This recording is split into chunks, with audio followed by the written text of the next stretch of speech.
Welcome to వార్తా 9. ముందుగా headlines చూద్దాం.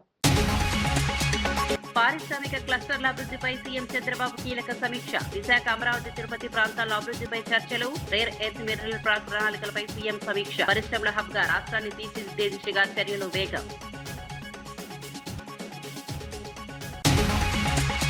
అంతర్రాష్ట్ర వాహన దొంగల గ్యాంగ్ ఛేదించిన సంగారెడ్డి పోలీసులు. డీసీఎం దొంగతనం కేసులో భారీ గ్యాంగ్ నెట్వర్క్ బయటపడ్డ వివరాలు.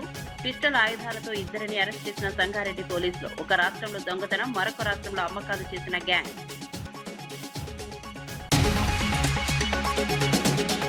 తమిళనాడులో విజయ్ పార్టీ ప్రపంచం. టీవీకే ఎదుగుదలతో రెండు పార్టీల ఆధిపత్యానికి భారీ దెబ్బ. ఫ్రెండ్స్ లో 2వ స్థానంలో నిలిచిన విజయ్ పార్టీ. తమిళ రాజకీయాల్లో కొత్త శకానికి విజయ్ నాంది.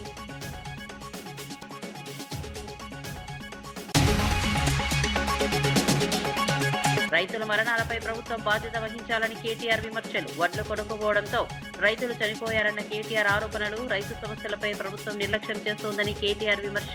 వెంటనే చర్యలు తీసుకుని రైతులను ఆదుకోవాలని కేటీఆర్ డిమాండ్. స్టాలిన్ పై బండి సంజయ్ తీవ్ర విమర్శలు. తమిళనాడు ప్రజలు స్టాలిన్ కు గుణపాఠం చెప్పారన్న బండి సంజయ్. దేశవ్యాప్తంగా ఎన్డీఏ బలం పెరుగుతుందని బండి సంజయ్ ధీమా. ఎన్నికల ఫలితాలు ప్రజల మార్పు సంకేతమని బండి సంజయ్ వ్యాఖ్యలు.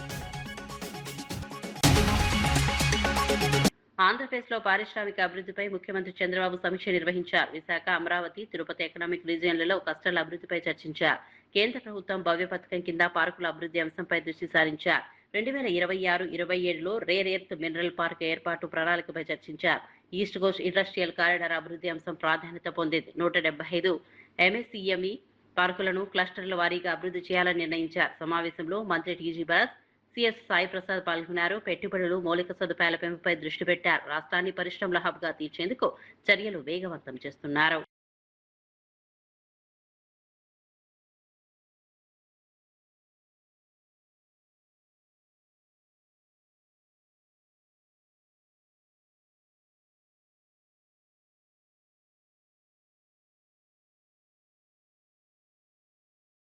రాష్ట్ర అధ్యక్షుడు రామచంద్రరావు మే 10న జరగబోయే ప్రధాని మోదీ బహిరంగ సభను విజయవంతం చేయాలని పిలుపునిచ్చారు. 2 లక్షల మంది ప్రజలతో భారీగా సభ నిర్వహించేందుకు ఏర్పాట్లు చేస్తున్నామని తెలిపారు. దేశంలో మార్పు ప్రారంభమైందని, మోదీ రాకతో తెలంగాణలో కూడా పెద్ద మార్పులు వస్తాయని స్పష్టం చేశారు. బీజేపీ శకం మొదలవుతుందని విశ్వాసం వ్యక్తం చేశారు. పశ్చిమ బెంగాల్లో పార్టీ గెలుపు దిశగా సాగుతుండడం శుభపరిణామమన్నారు. ఎన్నికల ప్రచారంలోనే బీజేపీ ఆధిక్యం సాధిస్తుందని ముందే చెప్పామని గుర్తు చేశారు. మరోవైపు మల్కాజ్గిరి ఎంపీ ఈటెల రాజేందర్ మాట్లాడుతూ ఎన్నికల అనంతరం మోదీ మరోసారి రాష్ట్రానికి రానున్నారని తెలిపారు. 5 రాష్ట్రాల ఫలితాలు చూస్తే తెలంగాణలో కూడా అదే ఫలితాలు పునరావృతం అవుతాయని చెప్పారు. రాష్ట్ర అభివృద్ధితోనే దేశ అభివృద్ధి సాధ్యమని పేర్కొన్నారు. తెలంగాణలో 1000 కోట్ల అభివృద్ధి పనులు చేపట్టనున్నట్లు తెలిపారు.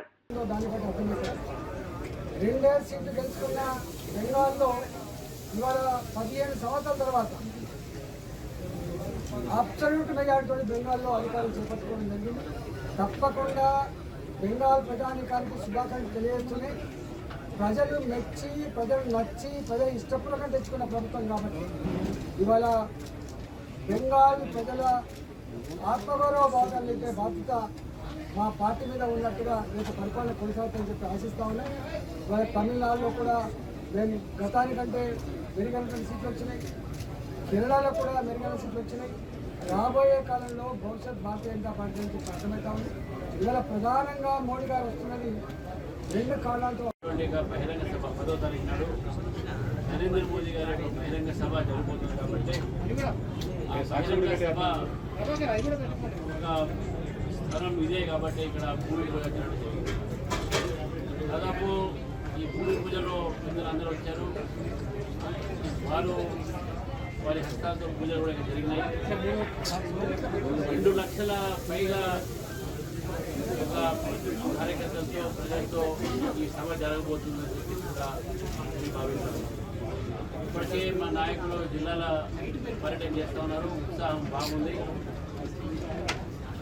నరేంద్ర మోదీ గారు ఎలక్షన్స్ అయిన తర్వాత, 3వసారి ప్రధానమంత్రి అయిన తర్వాత మొట్టమొదటిసారి తెలంగాణకు రావడము, మరి తెలంగాణ రావడము, దాంతో అనేకమైనట్టుగా కేంద్ర ప్రభుత్వం ప్రాజెక్టు తెలంగాణ ప్రజలకు, దేశానికి అభివృద్ధి చేయకపోవడము, ఇవన్నీ కూడా చెప్తాయి. అంటే ఈ యొక్క భూమి పూజలో అందరూ వచ్చినందుకు, ఈ యొక్క సహకారాన్ని అదేవిధంగా తెలంగాణ ప్రజలు కూడా నేను కోరుతా ఉన్నాను. మన ప్రధానమంత్రి మొదటిసారి వచ్చారు కాబట్టి వారికి భవ్యమైన స్వాగతం చెప్తాము. బహిరంగ సభలు కూడా అందరూ కూడా పాల్గొనాలని కోరుతూ మరి తప్పకుండా నేను పూర్తిగా నమ్ముతున్నాను. ఏ విధంగా అయితే ఈరోజు దేశంలో మొత్తం మార్పులు జరుగుతూ ఉన్నాయో, దేశ ప్రజలు బీజేపీ విధానాలు మోదీ గారి నాయకత్వం చూస్తూ ఉన్నారు. రేపు తెలంగాణలో కూడా మోదీ గారి నాయకత్వంతో తెలంగాణ రాజకీయాల్లో కొంత మార్పు జరిగి తెలంగాణలో కూడా ప్రజలు మోదీ వైపు వస్తారు, బీజేపీ వైపు వస్తారు. నేను పూర్తిగా నమ్ముతున్నాను. ఈ విశ్వాసంతోనే ఈ యొక్క సభ ఏర్పాటు చేసినాము. అదేవిధంగా సభ ఏర్పాటు చేయాలని చెప్పి తెలంగాణ ప్రజలను కోరుతూ మరి మొదటిసారి తెలంగాణకు రావడము, మరి ముఖ్యంగా ప్రతిష్టాత్మకంగా జరిగినటువంటి 5 రాష్ట్రాల ఎన్నికల ఫలితాల తర్వాత వారు తెలంగాణలో అడుగు పెడతా ఉన్నారంటే తెలంగాణ ప్రజలు వారు కళ్ళకు ఒత్తులు పెట్టుకొని ఎదురు చూస్తూ ఉన్నారు మోదీ గారి రాక గురించి. ఒక విశేషమైన స్పందన ప్రజల్లో అంతర్లీనంగా కొనసాగుతుంది. తెలంగాణలో మోదీ గారి ఎజెండా, అభివృద్ధి ఎజెండాతోనే ఎక్కడ ఈ దేశంలో ఎన్నికలు జరిగినా పంచాయతీ నుంచి మొదలుకుంటే పార్లమెంట్ వరకు గెలుస్తున్నటువంటి పార్టీ అది బీజేపీ, ఎన్డీఏ మాత్రమే చెప్పి మరొకసారి ఈరోజు నిరూపితమైంది. 5 రాష్ట్రాల్లో ఒక బీజేపీ పాలిత రాష్ట్రం అస్సాం మినాయిస్తే అన్ని రాష్ట్రాల్లో కూడా ఏ పార్టీలు అయితే అధికారంలో కొనసాగినాయో ఆ ప్రభుత్వాలన్నీ కూడా అప్రతిష్ట పాలు, అవినీతికి తెరలేపి ఒక రాక్షస పాలన ఈ రకంగా అందించారు. కుటుంబ పాలన, వంశపారపర రాజకీయాలకు చెల్లు చీటి అని చెప్పి ఆ 4 రాష్ట్రాల్లో కూడా యాంటీ ఇన్కంబెన్సీ ఓటు. ఒక్క అస్సాంలో మాత్రమే బీజేపీ పాలిత రాష్ట్రం కాబట్టి ప్రో ఇన్కంబెన్సీ ఓటుతో వాళ్ళు మనం గెలుస్తాం. దీన్ని బట్టి అర్థం చేసుకోవచ్చు ఇవాళ ఖచ్చితంగా పుదుచ్చేరి కూడా ఇండియా ప్రో ఇన్కంబెన్సీ ద్వారా ఇవాళ అర్థం చేసుకోవచ్చు. తెలంగాణ ప్రజలు కూడా అభివృద్ధి ఎక్కడంటే మోదీ గారు ఎక్కడ ఉంటే అభివృద్ధి అక్కడ. ఈ అభివృద్ధి ఎజెండాతో ఇవాళ దేశవ్యాప్తంగా ప్రజలను మన్నలు చూడగొంటున్నటువంటి నరేంద్ర మోడీ గారు ఖచ్చితంగా ఇవాళ తెలంగాణలో కూడా తెలంగాణ ప్రజల ఆకాంక్షలు, ఆలోచన 2 పార్టీలు బీఆర్ఎస్, కాంగ్రెస్ పట్ల విసిగిపోయినారు. ఆ 2 పార్టీలు కూడా తెలంగాణ సంపదను ఏ రకంగా దోపిడీ చేశారు, దోచుకున్నారు. ఒకరేమో ఒక కుటుంబం కోసం దోపిడీ చేస్తే ఇప్పుడు 2వ పార్టీ అధికారంలో ఉన్న కాంగ్రెస్ పార్టీ ఢిల్లీలో ఉన్నటువంటి కుటుంబం కోసం ఇవాళ ఏ రకంగా దోపిడీ చేస్తున్నదో ప్రజలు ఇవాళ గమనిస్తున్నారు. కాబట్టి ఖచ్చితంగా తెలంగాణలో కూడా భవిష్యత్తులో బీజేపీ మాత్రమే. ఇవాళ 5 రాష్ట్రాల ఎన్నికల ఫలితాల తర్వాత ఇవాళ 4 రాష్ట్రాల్లో బీజేపీ విజయ దుందుబి మోగించిందంటే ఖచ్చితంగా తెలంగాణ అతీతం కాదు. తెలంగాణలో కూడా ఇంతకుముందు మన ఎంపీ గారు చెప్పినట్టుగా ఈ అభివృద్ధి అనేది ఈ 12 సంవత్సరాల్లో దాదాపు 15 లక్షల కోట్ల రూపాయలు ప్రభుత్వం ఏమున్నది అని కాదు, ఏ పార్టీ పాలిసినది కాదు. కేంద్ర మంత్రి బండి సంజయ్ తమిళనాడు ముఖ్యమంత్రి స్టాలిన్ పై తీవ్ర వ్యాఖ్యలు చేశారు. తమిళనాడు ప్రజలు స్టాలిన్ కు గుణపాఠం చెప్పారని అన్నారు. కేరళలో ప్రజా వ్యతిరేకత కారణంగానే యూడీఎఫ్ ఎక్కువ స్థానాలు గెలిచిందని పేర్కొన్నారు. బెంగాల్లో బీజేపీ హవా మొదలైందని స్పష్టం చేశారు. రాబోయే రోజుల్లో ప్రధాని మోదీ నాయకత్వంలోని ఎన్డీఏ ప్రభుత్వం మరింత బలపడుతుందని చెప్పారు. డబుల్ ఇంజన్ సర్కార్ దేశవ్యాప్తంగా ఏర్పడబోతోందని ధీమా వ్యక్తం చేశారు. ఎన్నికల ఫలితాలు ప్రజలు మారుతున్న అభిప్రాయాలకు నిదర్శనమని పేర్కొన్నారు. దేశంలో బీజేపీ ప్రభావం పెరుగుతోందని చెప్పారు. వచ్చే ఎన్నికల్లో కూడా ఇదే ట్రెండ్ కొనసాగుతుందని విశ్వాసం వ్యక్తం చేశారు. ఇలా దేశ ప్రజలు గుణపాఠం చెప్పారు. కేరళలో ఆ కమ్యూనిస్ట్ ప్రభుత్వం 3 సార్లు 2 సార్లు అయింది కాబట్టి ప్రజా వ్యతిరేకత ఉంది కాబట్టి అది గుడ్డిలో మీరు గెలిచే ప్రయత్నం గెలుస్తున్నారు కావచ్చు అంతే. ఇవాళ అనేక రాష్ట్రాలు ఇవాళ బెంగాల్ మాకు కొత్తగా యాడ్ అవుతుంది ఇవాళ. ఇట్లా ఇంకా రాబోయే ఎన్నికల్లో కూడా నరేంద్ర మోడీ గారి నేతృత్వంలోని ఎన్డీఏ ప్రభుత్వాలు ఈ దేశంలో డబుల్ ఇంజన్ సర్కార్ ఏర్పడబోతున్నాయి. అంతటా కూడా ఇలా బెంగాల్ ఫలితాల కోసం దేశవ్యాప్తంగా భారతీయ జనతా పార్టీ కార్యకర్తలు ఎదురుస్తున్నారు. ఈ ఫలితాల బట్టి దాదాపు అనేక మంది కార్యకర్తలు బలిదానం అయిపోయినాడు. బంగ్లాదేశ్ గుండాల చేతుల మా కార్యకర్తలు బలిదానం అయిపోయారు. మా కార్యకర్తల కుటుంబాలు బలైపోయినాయి. ఇలా ఇండియా అలయన్స్ మొత్తం కొట్టుక వీక్తుంది, గాలి మొత్తం కొట్టుక వీక్తున్నది. అది ఎక్కడూ లేవు కూడా వీక్తుంది. అది సర్వల్ల నష్టం ఎవరు జరిగింది అంటే బంగ్లాదేశ్ కూడా వచ్చి ఈ దేశంలో వచ్చి ఓటేసిపోతే దొరుకుకోవాలా చెప్పరాదు. ఈ దేశం కానోడు ఈ దేశంకి వచ్చి ఈ దేశంలో బాంబులు పెట్టి విధ్వంసాలు సృష్టించి ఈ దేశ పౌరులను చంపి ఈ దేశ ఆస్తులను కొల్లగొట్టి అక్రమంగా చొరబడి వాడొచ్చి ఓటేస్తే ఒప్పుకుంటారా? దేశ ప్రజలు ఆలోచిస్తారా ఇలా? అందుకే సరే వచ్చింది కాబట్టి బంగ్లాదేశ్ ప్రజలు కూడా ఇలా బంగ్లాదేశ్ చొరబడిదారులకు దీని ద్వారా చరమగీతం పాడుతున్నది ఇండియా ప్రభుత్వం, నరేంద్ర మోదీ ప్రభుత్వం. కాబట్టి ఫలితాలు ఈసారి ఎట్టి వాళ్ళు బీజేపీ అనుకూలంగా రావాల్సిందే, దీదీ సంగతి చెప్పాల్సిందే అని చెప్పి చెప్తున్నారు ఇవాళ. రైతుల మరణాలపై బీఆర్ఎస్ నేత కేటీఆర్ తీవ్ర విమర్శలు చేశారు. ప్రభుత్వం వడ్లు కొనకపోవడం వల్ల 2 రైతులు ప్రాణాలు కోల్పోయారని అన్నారు. రంగారెడ్డి జిల్లాలో గౌరయ్య ఎండలో వడ్లు ఆరబోస్తూ కుప్పకూలి చనిపోయారని తెలిపారు. మహబూబాబాద్ జిల్లాలో వెంకన్న పిడుగు పడడంతో మరణించారని చెప్పారు. వడ్లు కొనకపోవడం వల్ల ఈ ఘటనలు జరిగాయని మండిపడ్డారు. ఇవి ప్రభుత్వం చేసిన హత్యలేనని తీవ్ర వ్యాఖ్యలు చేశారు. రైతుల సమస్యలను ప్రభుత్వం పట్టించుకోవడం లేదని విమర్శించారు. వెంటనే చర్యలు తీసుకుని రైతులను ఆదుకోవాలని డిమాండ్ చేశారు. ఆఖరికి వానబడేటట్టుంటే అటూరికి ఇటూరికి ఆ టార్పాలిన్ కప్పేందుకు ఆయన మరి పంటను కాపాడుకునేందుకు ప్రయత్నం చేసి అక్కడికక్కడ పిడుగుపడితే సెంటర్లోనే ఆ వెంకన్న గారు కూడా చచ్చిపోయింది. అంటే ఇవి ఖచ్చితంగా ప్రభుత్వం చేస్తున్న హత్యలు. ఇవి ఖచ్చితంగా ప్రభుత్వమే రైతులను వాళ్లను సంపేతందుకు వాళ్లకు ఊపిరి లేకుండా చేసేందుకు చేస్తున్న ప్రయత్నంగా కనబడతా ఉంది. నేను అడుగుతున్నా ముఖ్యమంత్రి గారిని, ఒక్క సెంటర్ అన్న తీసినవా, పోయినవా? నీ మంత్రులు ఒక్క సెంటర్ కన్నా పోయినరా? ఎక్కనో పోయి రిబ్బన్ కటింగ్లు అన్నట్టు పోజులు కొట్టుడు తప్ప కొనుగోలు ఎట్లయితున్నాయి, పైసలు పడుతున్నాయా లేవా, జోక్తుండ్రా లేదా, 5-6 కిలోల తరుగు ఒక్కొక్క మరి సెంటర్లో ఇయ్యాలా? మీరు చూస్తే ఆ రోజుల్లో రేవంత్ రెడ్డి గారు చాలా మాట్లాడారు, కానీ ఇవాళ ఒక్కొక్క సెంటర్లో ఒక్కొక్క రైతు ఇబ్బంది పడతా ఉన్నాడు, అవస్థలు పడుతుంటే ఒక్క మంత్రి పత్తలేడు, ఒక ఎమ్మెల్యే పత్తలేడు, ఎక్కడోళ్ళక్కడ తప్పించుకుని తిరుగుడు తప్ప ఇంకోటి లేనే లేదు. తమిళనాడు రాజకీయాల్లో దళపతి విజయ్ కొత్త సంచలనం సృష్టిస్తున్నారు. అసెంబ్లీ ఎన్నికల ట్రెండ్స్ చూస్తే టీవీకే పార్టీ భారీగా ముందంజలో ఉంది. ప్రధాన ప్రతిపక్షం అన్నా డీఎంకేను 3వ స్థానానికి నెట్టేసి 2వ స్థానంలో నిలిచింది. విజయ్ తిరుచి ఈస్ట్, పెరంబూర్ నియోజకవర్గంలో ఆధిక్యంలో ఉన్నారు. అధికార డీఎంకే కార్యాలయంలో ఆందోళన వాతావరణం నెలకొంది. ఆశించిన ఫలితాలు రాకపోవడంతో వేడుక ఏర్పాట్లను తొలగిస్తున్నారు. దశాబ్దాలుగా ఉన్న 2 పార్టీల ఆధిపత్యానికి విజయ్ బ్రేక్ వేశారు. తమిళనాడు రాజకీయాల్లో కొత్త శకానికి నాంది పలికారు. ప్రజల్లో భారీ ఆదరణ పొందుతున్న టీవీకే పార్టీ భవిష్యత్తులో కీలక శక్తిగా మారే అవకాశాలు కనిపిస్తున్నాయి. எப்போ விக்கிரவாண்டி மாநாடு அறிவிச்சு நம்ம தனியாக நிற்க போகிறோம், நம்ம ஒரு தனி மெஜாரிட்டியில் ஆட்சி அமைக்க போகிறோம் அப்படின்னு சொன்னார். அப்போவே நாங்கள் எல்லாருமே தமிழ்நாடு மக்கள் எல்லாருமே அண்ணன் கூட இருப்பாங்க அப்படிங்கிறது எங்களுக்கு விக்கிரவாண்டி மாநாட்டத்திலே எங்களுக்கு தெரியுங்க. இப்போ தேர்தல் ரொம்ப இச்சக்கட்டம், ஒரு பெரிய குரூஷியல் ஸ்டேஜில் இருக்குது. ஏடிஎம்கே டிஎம்கே கிட்டத்தட்ட ஒரே வாக்குகள் பெற்ற நிலைமை தெரியுது. ஒருவேளை கொஞ்சம் குறைவு வந்திருக்குதுன்னா டிவிக்கு எந்த ஆட்சிக்கு சப்போர்ட் பண்ண வாய்ப்பு இருக்கு? ஆனால் அது எல்லாமே தலைமை அண்ணன் தான் முடிவு எடுப்பாருண்ணே. அண்ணன் என்ன சொல்கிறாரோ அதுதாண்ணே. அண்ணன் என்ன முடிவு எடுக்கிறாரோ அதுதான். இந்த வாக்குகள் பெற்றதுக்கு காரணம் என்னவா நீங்க நினைக்கிறீங்க? தமிழக மக்கள் என்ன எதிர்பார்க்கிறாரோ அதை அண்ணன் தருவாருங்கிற அந்த நம்பிக்கை தானே. கண்டிப்பாக அந்த நம்பிக்கையினால தான் மக்கள் இவ்வளோ ஆதரவு கொடுத்துருக்காங்க. சரிங்களா? அண்ணா எல்லாத்துக்கும் இப்போ இல்லை, 26-27 வருஷமாக 33 வருஷமாக பார்த்தீங்கன்னா அவரோட ரசிகர் மன்றத்தை மக்கள் இயக்கமாக ஆரம்பித்து மக்கள் இயக்கத்தை ஒரு கட்சியை வழிநடத்தி அந்த கட்சியில் இருக்கிறவங்கள ஒரு நல்ல தலைவர்களாக உருவாக்கிட்டு இருக்கா. அப்படி அதனால் கண்டிப்பாக நாங்கள் இன்றைக்கி நேற்று வந்தவங்க இல்லைண்ணா. சரிங்களா?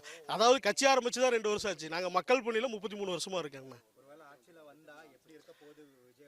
அதுதானா இதுவரை கண்டிராத தமிழக ஆட்சியாக இருக்கும்ண்ணா. கண்டிப்பாக இதனால் வரைக்கும் தமிழ்நாடு மக்கள் பார்க்காத ஒரு ஆட்சியாக இருக்கும்ண்ணா.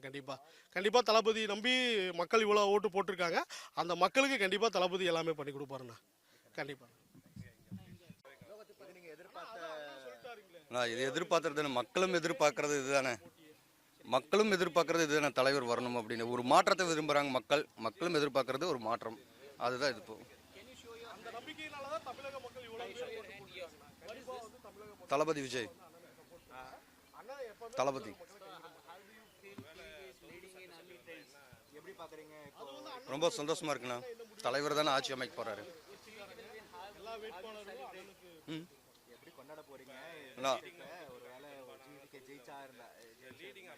ரொம்ப சந்தோஷமா இருக்கு. மக்கள் எந்த மாதிரி ஆட்சி கேட்டாரோ அதே மாதிரி அமைப்பாரு.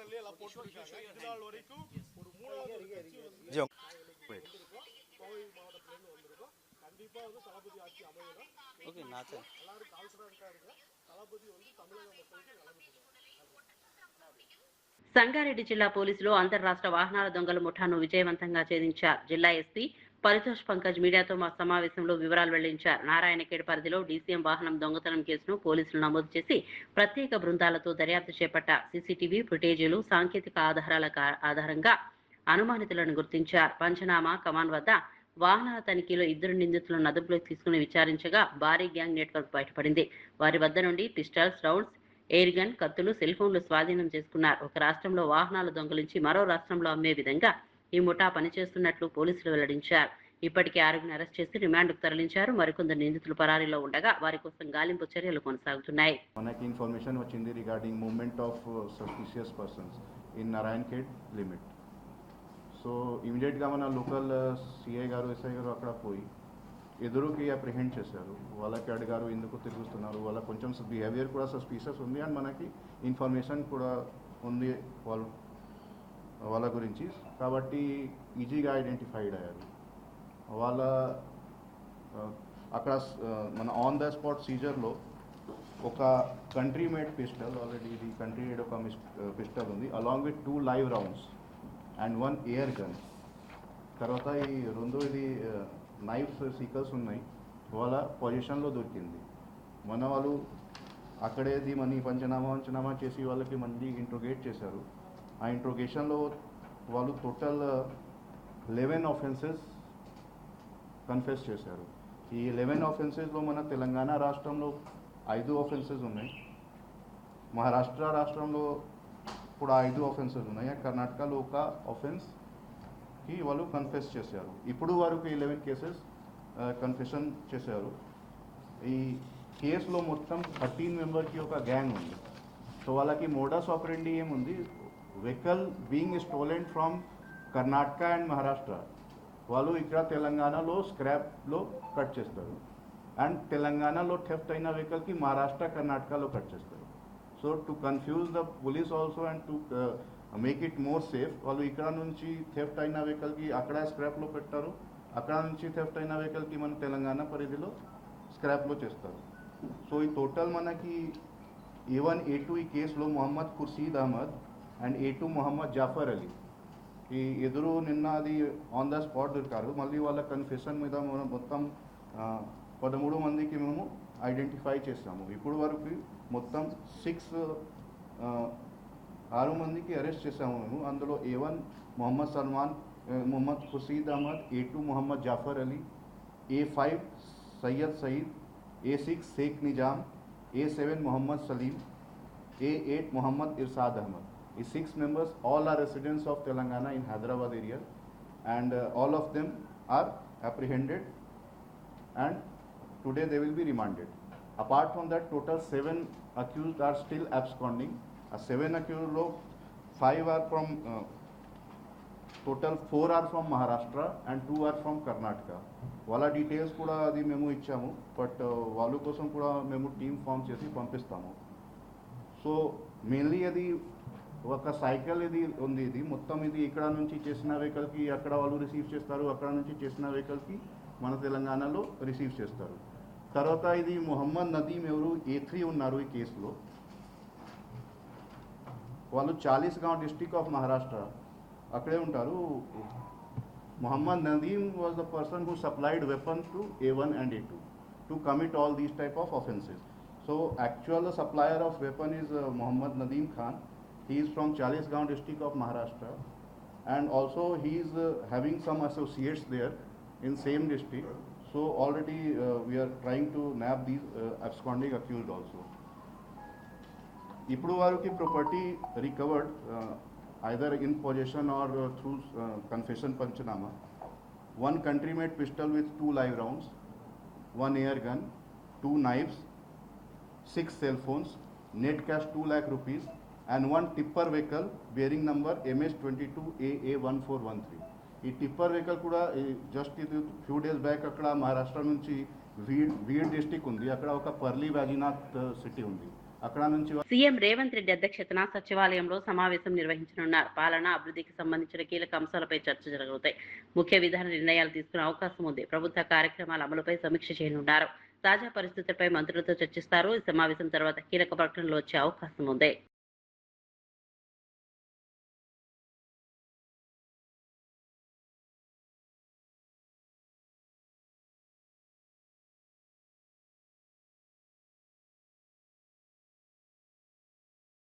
తెలంగాణలో శాంతి భద్రతలు క్షీణించాయని కేటీఆర్ విమర్శించారు. కరీంనగర్లో జ్యువెలరీ షాపులో తుపాకులతో దోపిడీ ఘటనపై మండిపడ్డారు. ఇది ప్రభుత్వ వైఫల్యానికి నిదర్శనమని అన్నారు.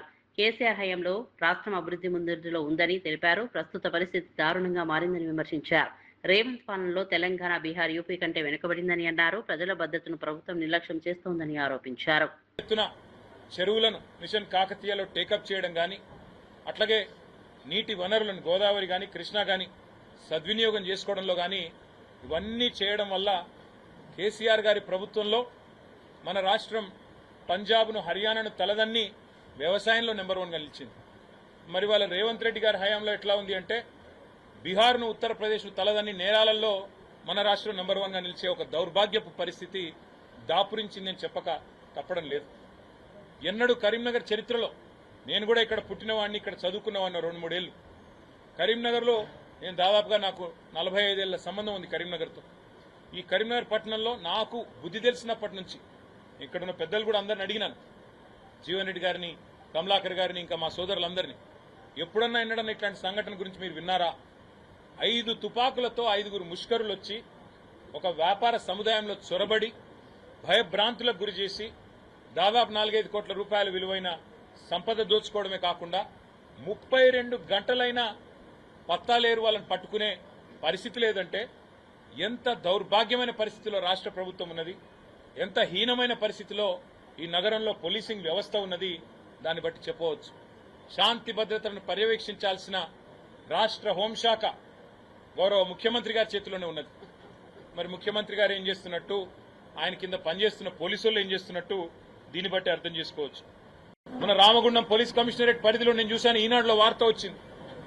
పోలీసు బండిలో డీజిల్ లేక పోలీసులు బండ్లు నూక్కుంటూ పోతా ఉన్నారు. ఈ రోజు రాష్ట్రంలో ఇది పరిస్థితి. మరి హోంమంత్రి ఎవరయ్యా అంటే ద గ్రేట్ రేవంత్ రెడ్డి గారు. నేను అనేది ఇవాళ ఈ రాష్ట్రంలో ఈ రకంగా పోలీసుల వ్యవహారం ఉంటే ఆ పోలీస్ మంత్రి గారు ఏం చేస్తున్నట్టు, ప్రభుత్వం ఏం చేస్తున్నట్టు, పట్టపగలు 11 గంటలకి ఉదయమే 5 తుపాకులతో కరీంనగర్లో దుండగులు సంచరిస్తుంటే ఏం చేస్తున్నట్టు ఇక్కడ పోలీస్ యంత్రాంగము? గుడ్డి గుర్రాల పనులు దోముతున్నారా? ఏం చేస్తున్నారు?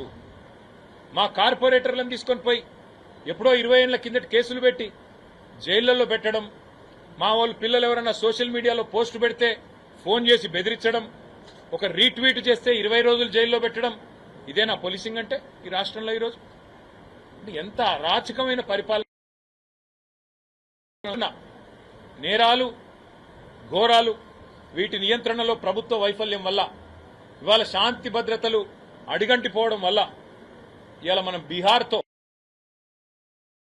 ఉండే పరిస్థితులతో పోటీ పడే ఒక దౌర్భాగ్యపు పరిస్థితి ఈ కాంగ్రెస్ ప్రభుత్వం వల్ల, రేవంత్ రెడ్డి గారి వల్ల వచ్చింది అని చెప్పక తప్పదు. తమిళనాడు ఎన్నికల్లో టీవీకే విజయం నేపథ్యంలో విజయ్ కుటుంబంలో సంబరాలు వెల్లువెత్తాయి. విజయ్ తండ్రి ఎస్ఏ చంద్రశేఖర్ తన కుమారుడి నాయకత్వాన్ని ప్రశంసించారు. అతని పట్టుదలే విజయానికి కారణమని తెలిపారు. కుటుంబ సభ్యుల ఆనందంతో నృత్యాలు చేస్తూ వేడుకలు జరుపుకున్నారు. టీవీకే పార్టీ భారీ విజయంతో రాష్ట్ర వ్యాప్తంగా చర్చనీయాంశమైంది. తమిళనాడు రాజకీయాల్లో కొత్త శక్తిగా ఎదుగుతోంది. ప్రజల్లో భారీ స్పందన లభిస్తోంది. దేశవ్యాప్తంగా ఈ ఫలితాలు ఆసక్తిని రేకెత్తిస్తున్నాయి. సంగారెడ్డి జిల్లా పోలీసులు అంతర్రాష్ట్ర వాహన దొంగల ముఠాను విజయవంతంగా ఛేదించారు. జిల్లా ఎస్పీ పరితోష్ పంకజ్ మీడియా సమావేశంలో వివరాలు వెల్లడించారు. నారాయణఖేడ్ పరిధిలో డీసీఎం వాహనం దొంగతనం కేసును పోలీసులు నమోదు చేసి ప్రత్యేక బృందాలతో దర్యాప్తు చేపట్టారు. సీసీటీవీ ఫుటేజీలు, సాంకేతిక ఆధారాలంగా అనుమానితులను గుర్తించారు. పంచనామా కమాన్ వద్ద వాహనాల తనిఖీలో 2 నిందితులను అదుపులోకి తీసుకుని విచారించగా భారీ గ్యాంగ్ నెట్వర్క్ బయటపడింది. వారి వద్ద నుండి పిస్తాల్స్, రౌండ్స్, ఎయిర్ గన్, కత్తులు, సెల్ ఫోన్లు స్వాధీనం చేసుకున్నారు.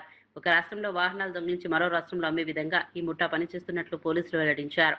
ఇప్పటికే 6గురిని అరెస్ట్ చేసి రిమాండ్కు తరలించారు. మరికొందరు నిందితులు పరారీలో ఉండగా వారి కోసం గాలింపు చర్యలు కొనసాగుతున్నాయి. పోలీసులు కేసును మరింత లోతుగా విచారిస్తున్నారు. ఇన్ఫర్మేషన్ వచ్చింది regarding movement of suspicious persons in Narayankhed limit. So ఇమీడియట్గా మన లోకల్ సిఐ గారు, ఎస్ఐ గారు అక్కడ పోయి ఎదురుకి అప్రిహెండ్ చేశారు. వాళ్ళకి అడిగారు ఎందుకు తిరుగుతున్నారు, వాళ్ళ కొంచెం బిహేవియర్ కూడా సస్పిషియస్ ఉంది అండ్ మనకి ఇన్ఫర్మేషన్ కూడా ఉంది వాళ్ళ గురించి. కాబట్టి ఈజీగా ఐడెంటిఫైడ్ అయ్యారు.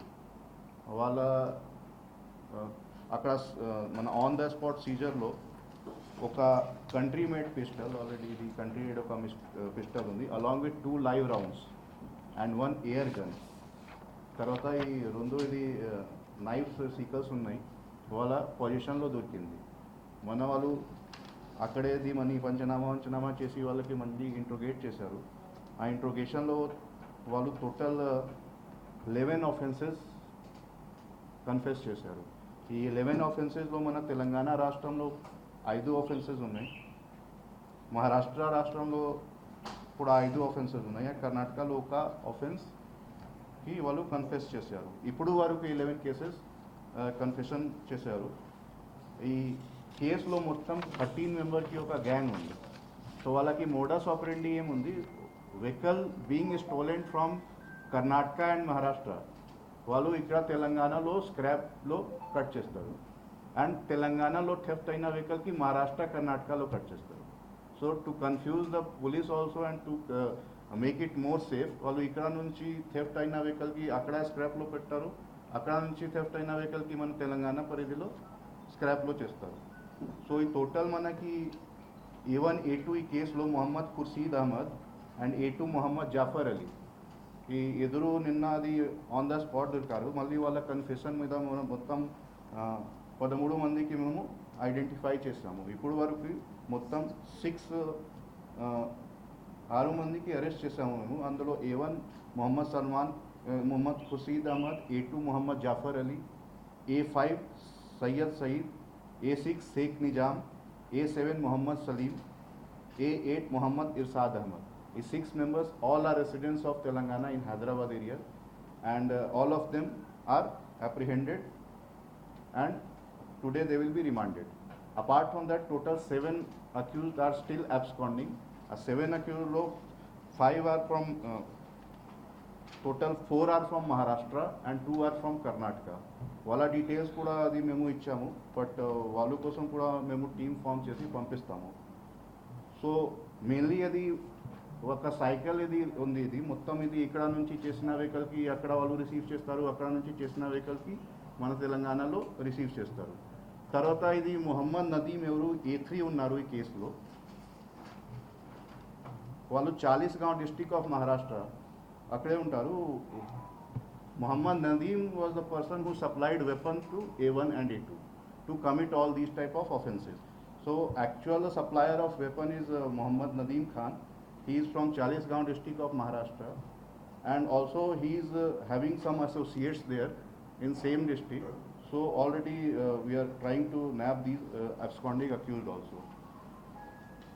ఇప్పుడు వారికి property recovered either in possession or through confession panchanama.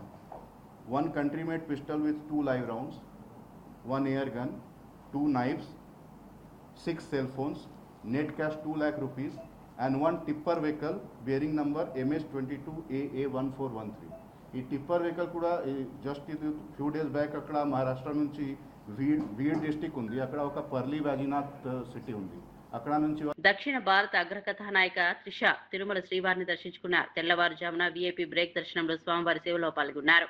నేడు ఆమె పుట్టినరోజు కావడంతో ఈ దర్శనం ప్రత్యేక ప్రాధాన్యత సంతరించుకుంది. అలాగే తమిళనాడు ఎన్నికల ఫలితాలు వెలువడుతున్న నేపథ్యంలో ఈ పర్యటనపై ఆసక్తి పెరిగింది. దళపతి విజయం కోసం త్రిష ముక్కులు తీర్చుకున్నారనే ప్రచారం జరుగుతోంది. దర్శనం అనంతరం రంగనాయకుల మండపంలో పండితులు ఆశీర్వచనం అందించారు. ఆలయ అధికారులు ప్రసాదాలు అందజేశారు. ఆమెను చూడడానికి భక్తులు అభిమానులు భారీగా చేరుకున్నారు. సెల్ఫీల కోసం పోటీ పడుతూ సందడి చేశారు. రండిమా, మీరు వచ్చేయండి మేడం మాతో. లాగండి అబ్బాయి లాగు.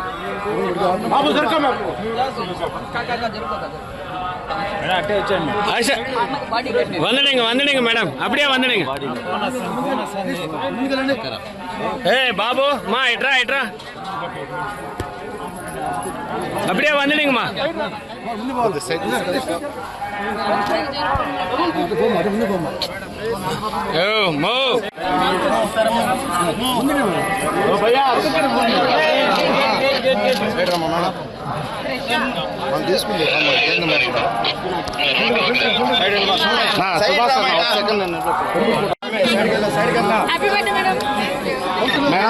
మరిన్ని అప్డేట్స్ కోసం చూస్తూనే ఉండండి.